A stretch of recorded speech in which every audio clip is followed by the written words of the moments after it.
Hi everybody, this is lesson 7 in the beginner series. As I mentioned in my previous video this morning, I'm running on a combination of sleep deprivation and a really tough workout this morning. So I apologize if I am a little rambly or stuttery today. I'm going to do my best to stay focused. So lesson 7 really introduces only 2 new things, and that is the final 4-cut sequence in the Meyer for opening drill, and then we introduce the Krumpow, the mechanic in the usage. So the way I teach the Meyer square is we have 4 sets of 4 cuts, starting from the upper right, then the lower right, then the upper left, then the lower left. So this lesson starts with the lower left. So we can start with our left foot back in our high guard. We're going to roll our fingers to our thigh. We're going to step and pull through. That's cut number 1. Then we're going to kind of wind and cut back along that line. That's cut number 2. We can roll all the way up, back up to tag, and we're going to throw downward from the left, 3, all the way down here, then pull it back up to the line, 4, and then we're back. So again, we would have people doing these forward. I'm going to do this going backwards for the camera again.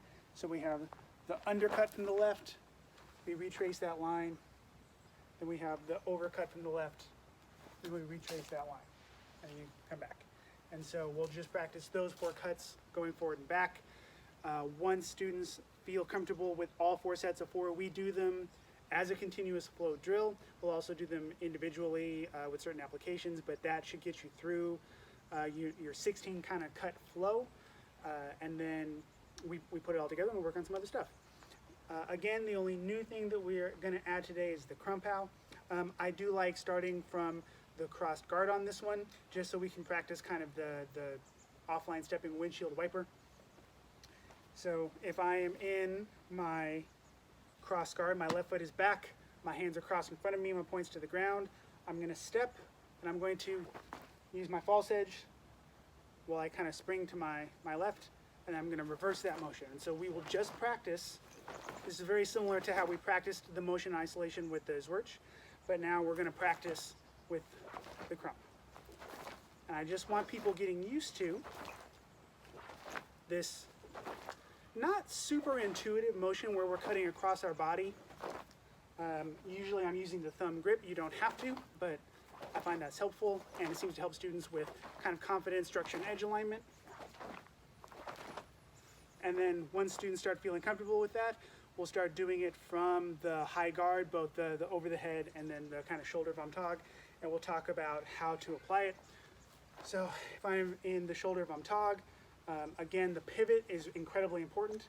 I'm going to pivot, which puts my sword pretty much in front of me and gives me some good structure. So I'm going to pivot the spring, and that's going to put me away from it. I'm back in this position. And when students start feeling comfortable with the pivot and the spring, where we're cutting across the body, we start looking at throwing it first to the flat of an opponent's cut. So we use it, we attack the blade first, then we'll do it to attack the hands, and then we'll start to talk about how to use the Krump to break ox, because next week we will introduce what we call the breaker game, where we start looking at using certain of the master cuts to break certain positions. So again, we start in the cross guard and we just practice kind of your standard windshield wiper motion.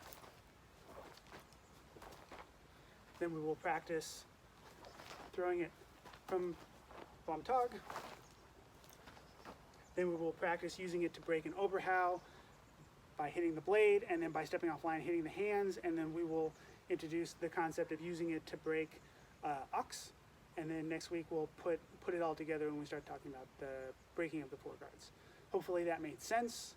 I tried to keep it as short and focused as I could because, again, I'm running on a few less IQ points than I think I normally am, and we'll see you next week.